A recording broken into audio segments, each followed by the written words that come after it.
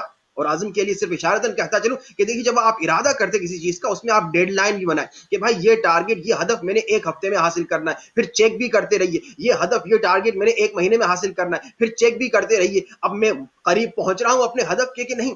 یہ عزم بہت ضروری ہے. ہاں آپ نے ارادہ بھی کیا, عزم بھی کیا, محنت بھی کی, کوشش بھی کی, چیک بھی کرتے رہے. اب وہ دعا کا مرحلہ ہے, میرے اللہ میں تو کوشش کر رہا ہوں مگر تو کرم کر, میرے اللہ تو احسان کر. اب یہ ہے دعا کا اصل ادب. تو انشاءاللہ گفتگو کو آگے بھی بڑھائیں گے, دیگر علماء ہیں. انشاءاللہ ہم نے خلاصہ یہ کر لیا کہ دعا کے 2 ادب پہ گفتگو ہوئی. ایک ادب دعا ہے صلوات, دوسرا ادب دعا ہے عزم.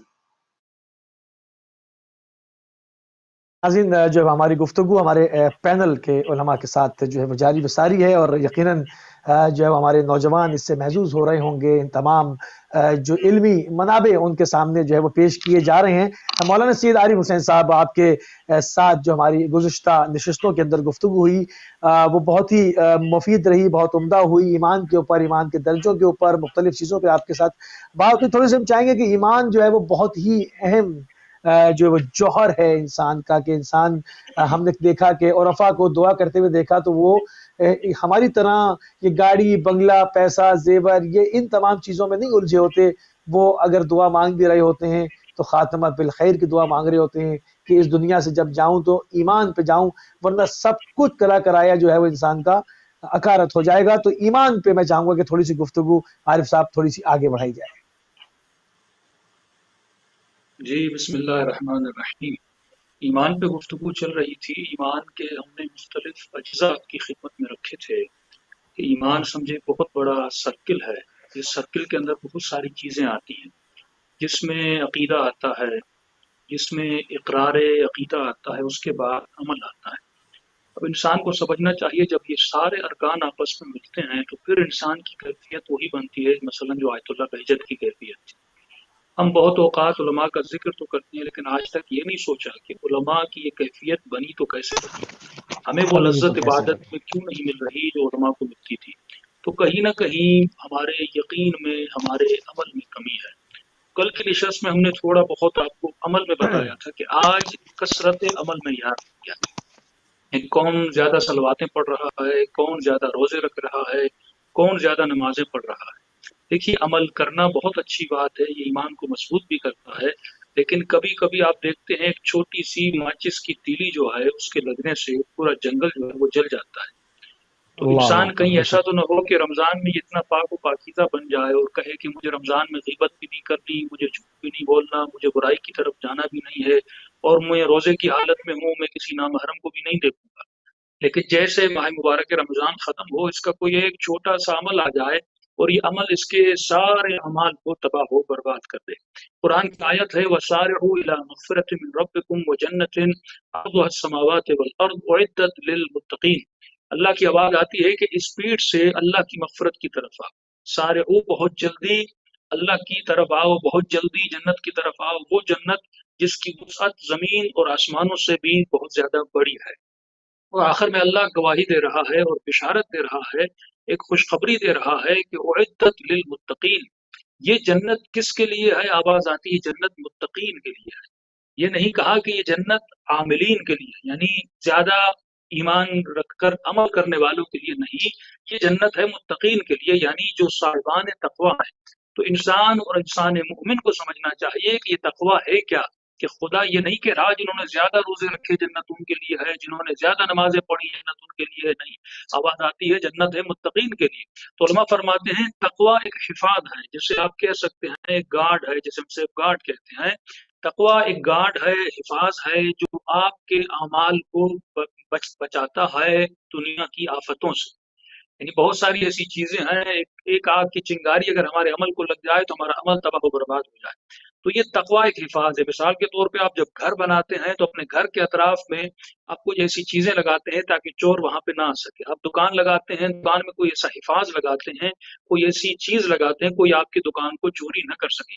تو سوال یہ ہے کہ مومن نے تقوی کا حفاظ اپنے اعمال کے اوپر لگایا کہ نہیں لگایا؟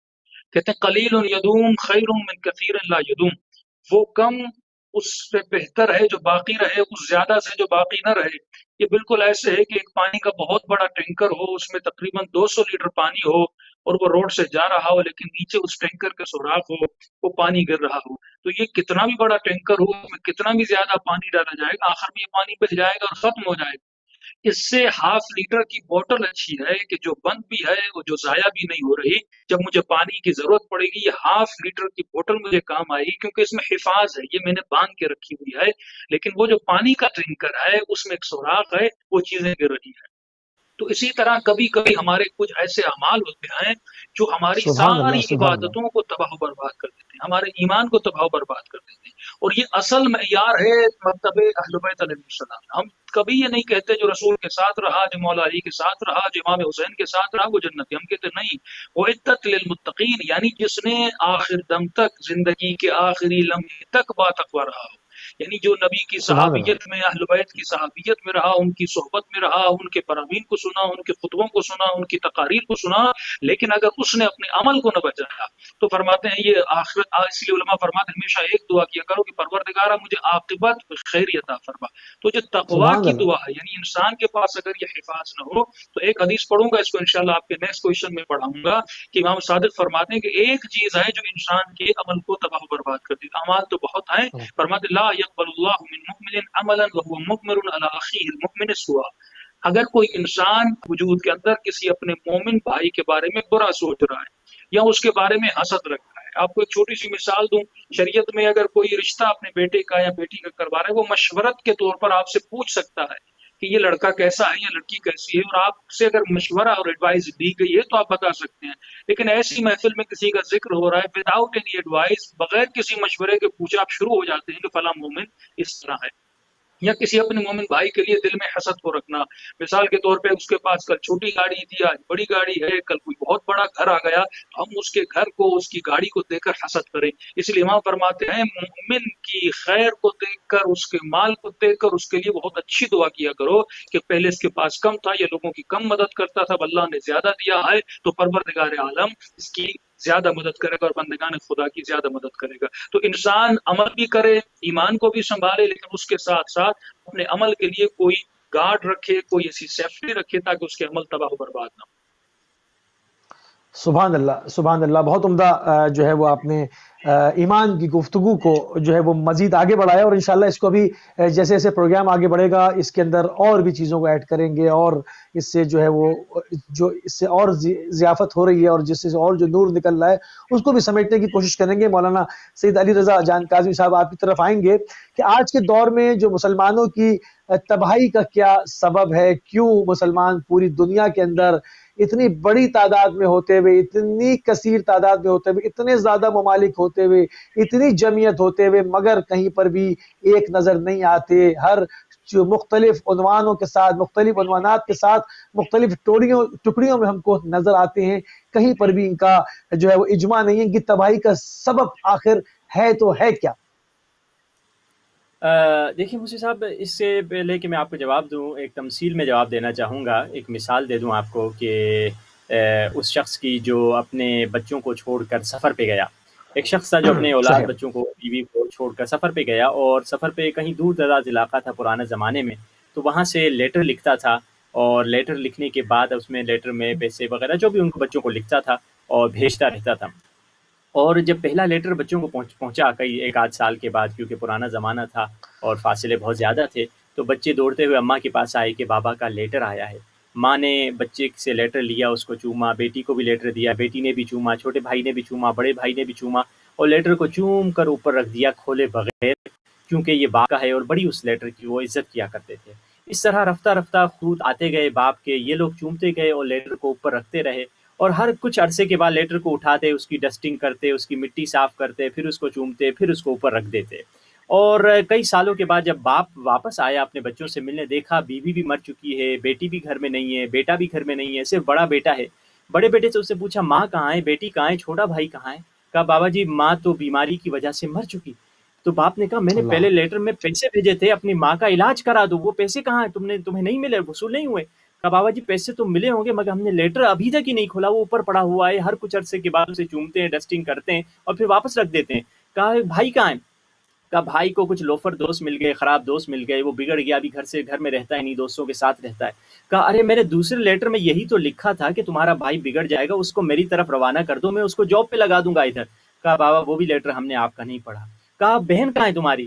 کہا بہن جو ہے وہ ایک لڑکا تھا، بار بار رشتہ لے کر آتا تھا، اچھا لڑکا بھی نہیں تھا، مگر کوئی رشتہ نہیں تھا تو ہم نے اس سے شادی کروا دی، وہ لڑکا بھی بہت خراب نکلا، بہت تکلیف میں ہماری بہن.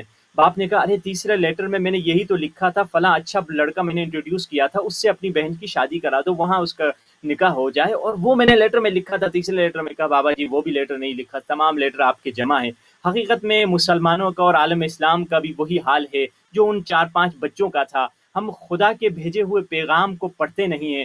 بہت زیادہ ہو جائے تو شاید رمضان میں تھوڑا بہت پارہ نکال کے ایک جز پڑھ لیتے ہیں، مگر اس کے علاوہ بالکل ہم رمضان کے علاوہ جز قرآن پڑھتے ہی نہیں ہیں. جو پیغام خداوند متعال نے دیا ہے اس کی طرف ہماری توجہ نہیں ہے. ہاں شاید ہم چومتے ضرور ہیں، اس کو صاف ضرور رکھتے ہیں، غلاف میں ضرور رکھتے ہیں، رسپیکٹ ضرور رکھتے ہیں، سر آنکھوں پہ قرآن کو رکھتے ہیں، مگر قرآن سے جو استفادہ کرنا چاہیے وہ استفادہ نہیں کرتے. اور اسی لیے تو قرآن میں خداوند متعال کہہ رہا ہے وقال الرسول، رسول اللہ کون ہے؟ جو شافی روز محشر ہیں. ہم نے پچھلے عرصے میں تو پچھلی پروگرام سے ہم نے شفاعت کے متعلق اور رسول کی پریشانی کے متعلق کہا کہ رسول کتنے پریشان ہیں اپنی امت کے متعلق کہ شفاعت کیسے ہوگی، میری امت گناہوں سے کیسے چھٹکارا حاصل کریں گے.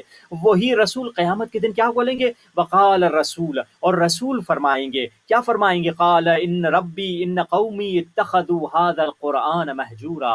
اے خدایا اس قوم نے اس قرآن کو چھوڑ دیا، اس قرآن کو متروک کتاب بنا دیا، اس قرآن کو ابینڈنڈ بک بنا دیا، اس کتاب کو ایسی کتاب بنا دیا جس کی طرف کوئی مراجعہ ہی نہیں کرتا. اور قرآن سے دونوں معنی ہے. روایت میں مولا علی علیہ السلام فرماتے ہیں قرآن مہجور میں علی ابن ابی طالب ہوں. قوم نے مجھے تنہا چھوڑ دیا، قوم نے علی کو تنہا چھوڑ دیا. ناطق قرآن کو جس طرح قوم نے چھوڑا، اسی طرح صامت قرآن کو بھی لوگوں نے چھوڑ دیا ہے. نہ ہم قرآن کی طرف، کتاب قرآن کی طرف جاتے ہیں، نہ ہماری زندگی میں اہل بیت کی زندگی ویسے چھلک رہی ہوتی ہے. ہم دو جگہ پہ قرآن کو یاد کرتے ہیں، ایک رمضان آ گیا تو تھوڑا بہت قرآن پڑھتے ہیں، اور ایک میت اگر کوئی ہو جائے، کسی کے باپ مر گئے، خاصا کسی کی والدہ مر گئی، کسی کا کوئی مر گیا بندہ، تو اس وقت ہم کو قرآن یاد آتا ہے. حافظ صاحب کو کہہ دیتے ہیں بھائی میرے والدہ یا میرے والد صاحب یا میرے رشتہ دار کے لیے آپ قرآن پڑھ دیجئے، جبکہ یہ بھی صحیح نہیں ہے. چلے اس کے ساتھ ساتھ میں ایک ولادت کا موقع بھی ہے، ایک وہ لطیفہ بھی ہم بتا دیں کہ ایک شخص تھا، اس کے والد صاحب دنیا سے گزر گئے،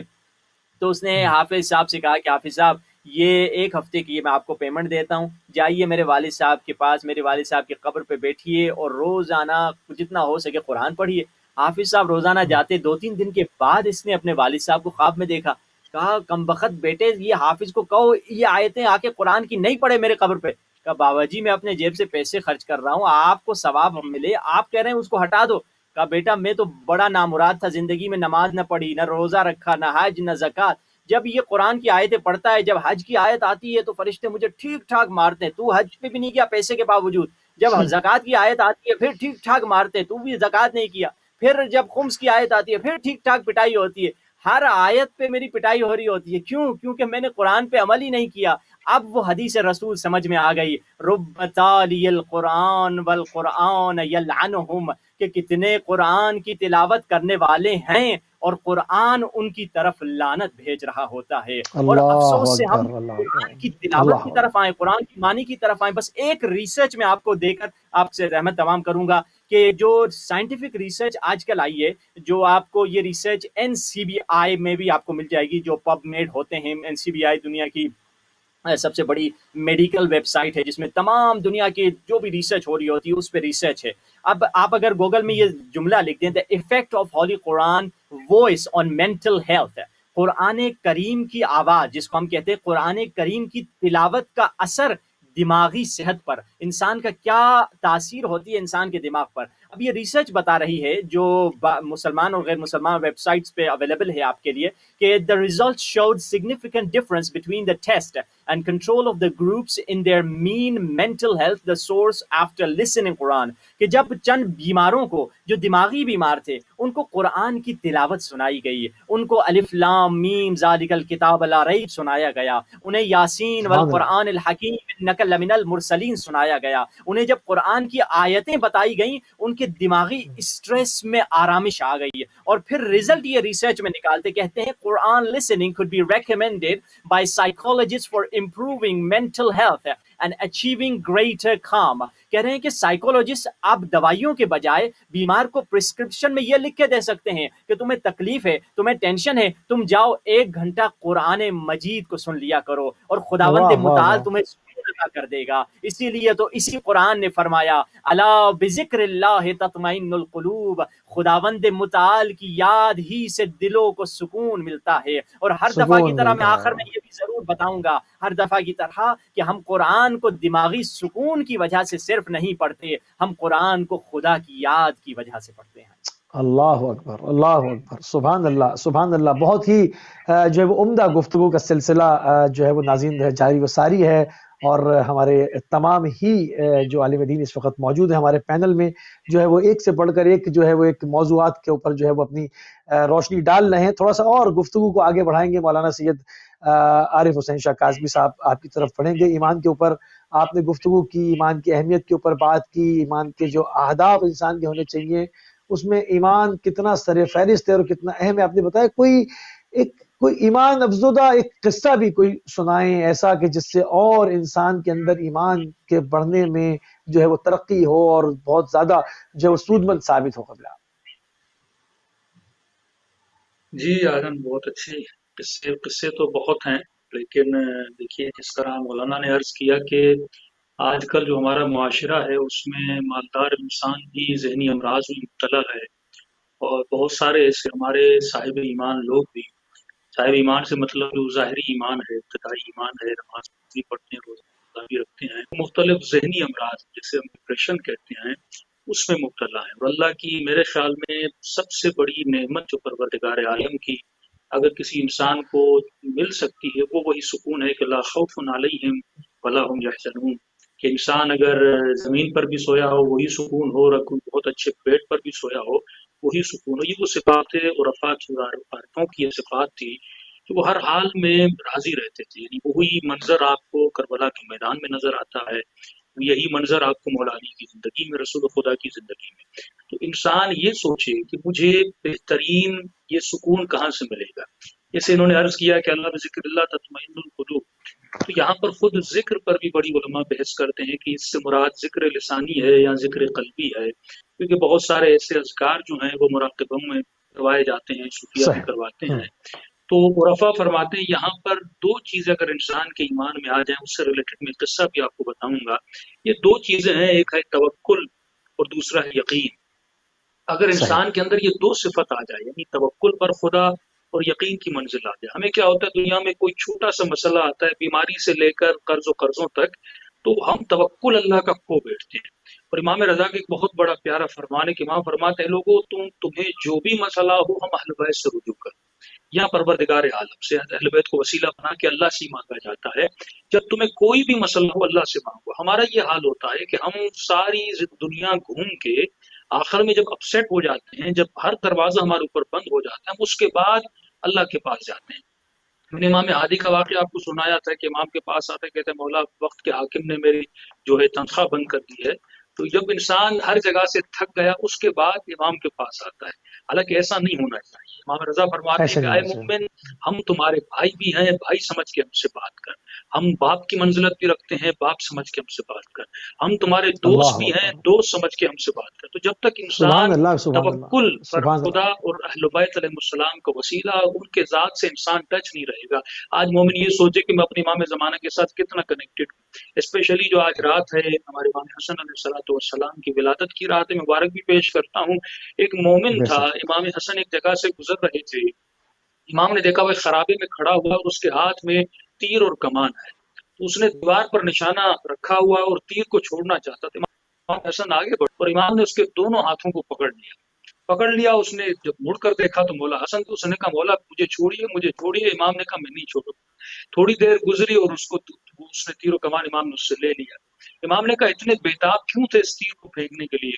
اس نے کہا مولا مجھے کسی بہت بڑے نجومی نے بتایا ہے کہ 100 سال میں 2 ستارے ہیں جو آپس میں ملتے ہیں.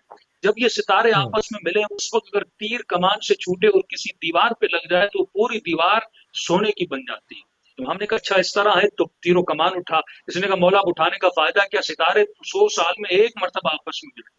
امام نے کہا ہم کہتے ہیں تو تیر و کمان اٹھائیے، کہتا ہے میں نے تیر و کمان اٹھایا اور کمان میں تیر کو ڈال کے جیسے تیر کو کھینچنے لگا، میں نے دیکھا یہ ستارے آپس میں مل رہے ہیں۔ میں نے کہا یہ تو مولا کمال و کرشمہ ہو گیا۔ اس نے پھر تیر کو چھوڑنا چاہا تو امام نے دوبارہ اس کے بازوؤں کو پکڑ لیا۔ اس نے کہا مولا مجھے ملینر بنانے سے مت روکیے، مولا پالدار بن جاؤں گا اگر یہ دیوار سونے کی بن گئی۔ امام نے پھر روک لیا۔ یہ عمل 3-4 بار تکرار ہوا۔ امام اس کو کچھ سمجھانا چاہتے تھے، کہتا پھر امام نے کہا تیر و کمان اٹھا، پھر میں نے تیر و کمان اٹھایا، پھر میں نے دیکھا یہ ستارے آپس میں ملنے لگے۔ بالآخر میں متوجہ ہوا وہ ستارے جو 100 سال میں ایک مرتبہ ملتے ہیں یہ بار بار کیوں مل رہے ہیں۔ کہتا مجھے توجہ کیوں ہوئی مل جب رہا امام کہتے تھے تیر کو کھینچ، جیسے میں کھینچتا تھا یہ ستارے ملتے تھے۔ ارے یہ ستارے تو حسن بن علی کے کہنے پر مل رہے ہیں۔ امام نے کہا اب دوبارہ تیر و کمان اٹھا، کہتا ہے اس نے دوبارہ تیر و کمان اٹھایا۔ اب امام نے کہا تیر کو کھینچ، اس نے کھینچا لیکن ستارے آپس میں ملے نہیں، تو امام نے کہا تیر کو چھوڑ دے۔ جیسے اس نے تیر کو چھوڑا وہ پوری دیوار سونے کی بن گئی۔ تو یہ تو کہتا ہے مولا میں تو سمجھ رہا تھا ستاروں کے ملنے سے دیوار سونے کی بنتی ہے۔ امام فرماتے اگر ہم چاہیں تو پوری کائنات کو سونے میں بدل دیں۔ تو اگر تمہیں ضرورت تھی تو اہل بیت کے دروازے پر آتا، اہل بیت سے آ کر مانگتا۔ تو انسان اگر اہل بیت کے دروازے پر آئے اور اہل بیت سے رجوع کرے تو انسان کی ہر حاجت قبول ہو سکتی ہے۔ یہ مشہد کا واقعہ ہے، ایک مومن تھا وہ کہتا ہے کہ مجھے جب بھی بچے اور اولاد ہوتی تھی تو اولاد کے ہونے کے بعد میرے بچے مر جاتے تھے یا جو ہے پیدا ہونے کے بعد ان کو سانس کی بہت تکلیف ہوتی تھی۔ تو کہتا ہے بہت ڈاکٹرز کے پاس گیا اور آخر میں متدین انسان تھا، ظاہر ہے کبھی کبھی ایسے ایشوز ہوتے تھے، جین ڈاکٹرز کے پاس جانا پڑتا تھا۔ تو کہتا ہے میں بہت پریشان تھا، اب میں نے خدا سے کہا پروردگار مجھے بچے نہیں چاہیے، 2 ہی اس کے پاس بیٹیاں تھیں۔ تو کہتا ہے اچانک سے ایک دن میری بیوی کو تکلیف ہوئی، ہم نے پھر ڈاکٹر کے پاس رجوع کیا، پتہ چلا وہ میری بیوی حاملہ ہے۔ تو اب میں بہت پریشان ہوا، میں نے کہا ہم نے تو نیت کی تھی اولاد نہیں کی، پھر اللہ نے اولاد دی۔ اب میں نے دعا کی پروردگار اسے صحیح سالم لانا۔ پھر ایک دن میں ایک مجلس سے گزر رہا تھا، اس مجلس میں نے ایک امام کا واقعہ سنا۔ واقعہ یہ تھا کہ میں نے امام موسیٰ کاظم کا واقعہ سنا کہ امام ایک جگہ سے گزر رہے تھے، وہاں پر ایک بھیڑیا امام کی طرف قریب ہو رہا تھا اور اس بھیڑیا نے امام سے کچھ کہا اور آخر میں امام نے اپنے اصحاب کو بتایا اس کے بچے تکلیف میں تھے، یہ مجھ سے کچھ مانگنے آیا تو ہم نے دعا کی، اللہ نے اس کی تکلیف کو دور کیا۔ کہ جیسے یہ واقعہ اس نے سنا اس کا پورا وجود ہل گیا۔ اس نے کہا ایک حیوان کو بھی اتنی معرفت ہے کہ جب میں مشکل میں گرفتار ہو جاؤں تو اہل بیت علیہ السلام، ولی خدا، رسول خدا، ان کے در پر جاؤں اور اللہ کو ان کا واسطہ اور وسیلہ دوں۔ ارے میں اتنے سال سے ڈاکٹروں کے دروازوں پہ بھٹک رہا تھا، یعنی 7-8 سال سے ڈاکٹر کے پاس گیا، لیکن ایک مرتبہ میرے ذہن میں یہ خیال نہیں آیا اپنے وقت کے امام سے رجوع کروں، اپنے مولا سے توسل و توکل کروں۔ کہتا جیسے میں نے سنا میں روتا ہوا سیدھا حرم امام رضا علیہ السلام میں گیا، اپنے مولا امام سے حجت کر کے میں نے کہا مولا اتنے سال سے اب میں ڈاکٹرز کے پاس جا بھی نہیں سکتا، میری بیوی بھی متدین ہے، بہت سارے مسائل ہوتے ہیں، مولا اگر مجھے بچہ ہو تو اللہ مجھے نارمل ڈلیوری والا بچہ دے، اور مولا مجھے 2 بیٹیاں ہیں، میں آپ سے یہ درخواست کرتا ہوں کہ میرے لیے دعا کیجیے اللہ مجھے اولاد نرینہ بھی عطا کرے۔ کہتا یہ کہہ کر گیا، اچانک گھر میں گیا، میری بیوی کو آثار حمل جیسے ہوتے وہ نورما ہوئے۔ میں فوراً ڈاکٹر کے پاس، ڈاکٹر نے کہا اگر بچے کو پیدا ہونا ہوگا تو 1 یا 2 گھنٹے میں پیدا ہو جائے گا، ورنہ ہمیں پھر دوبارہ آپریشن کا۔ کہتا میں اور پریشان ہوا، گھر گیا، میں نے اسی وقت سوچا کہ اپنی بہن کو بلاتا ہوں، گھر سے باہر نکلا، بہن کو فون کیا کہ آپ آ جائیے، پھر میں نے کہا اپنی ماں کو بھی لینے جاتا ہوں، کہیں کوئی برا واقعہ ہونا مانا ہو جائے۔ اب جا ہی رہا تھا راستے میں کہ میری نگاہ پھر گنبد امام رضا پہ پڑ گئی، پھر حرم معصوم پہ۔ میں نے کہا کہاں جا رہے ہو؟ مسئلہ تو امام رضا حل کریں گے۔ اور میں حرم گیا اور رو کر میں نے کہا مولا، وہاں پر میرے کوئی لمبی زیارت نہیں پڑی، گیا اور میں نے ایک دعائے توسل پڑھی۔ دعائے توسل پڑھ کے میں نے امام رضا کو کہا کہ مولا رضا یہ میرا مسئلہ ہے۔ کہ واپس جب میں گھر سے پلٹا، ابھی اپنے گھر کے دروازے پر، امام رضا کے حرم سے پلٹ کر جب گھر کے دروازے پر پہنچا تو میری بہن نے دروازہ کھولا، اور جیسے دروازہ کھولا میری بہن نے کہا تمہیں مبارک ہو، اللہ نے تجھے صحیح سالم بچہ بھی دیا ہے اور بیٹا بھی دیا ہے۔ کہ تو اتنا سننا تھا میرا ضب ٹوٹ گیا، میں وہی دروازے پر گر گیا۔ بہن نے کہا اندر آؤ، لوگ کیا کہیں گے؟ جب گھر کے صحن میں داخل ہوا، بہن نے کہا رو کیوں رہے ہو؟ اس نے کہا کاش میں پہلے امام رضا کے پاس جاتا، میں پہلے اہل بیت کے دروازے پر جاتا، میری مسائل پہلے حل ہو جاتی۔ تو قرآن کی آیت میں یتق اللہ یجعل له مخرجا ویرزقه من حیث لا یحتسب ومن یتوکل علی اللہ فهو حسبه۔ جو تقوی اختیار کرتا ہے اور توکل خداوند عالم کرتا ہے، اور اس کے بعد خدا ایک ایسی جگہ سے اس کے لیے دروازہ اور راستہ کھولتا ہے جہاں سے اس کا وہم و گمان بھی نہیں تھا۔ تو تقوی اختیار کرے انسان، ایمان کامل اختیار کرے، عمل کرے، اور اپنے ہر عمل میں اہل بیت علیہ السلام پر ان کے ساتھ رجوع اور توسل رکھے۔ سبحان اللہ، سبحان اللہ۔ دل تو نہیں چاہ رہا کہ میں اپنے جو ہے وہ قم کے مہمانان گرامی سے جو ہے وہ اجازت چاہوں، کیونکہ وہاں پر جو ہے وہ افطار کا وقت جو ہے وہ اس کی ساعتیں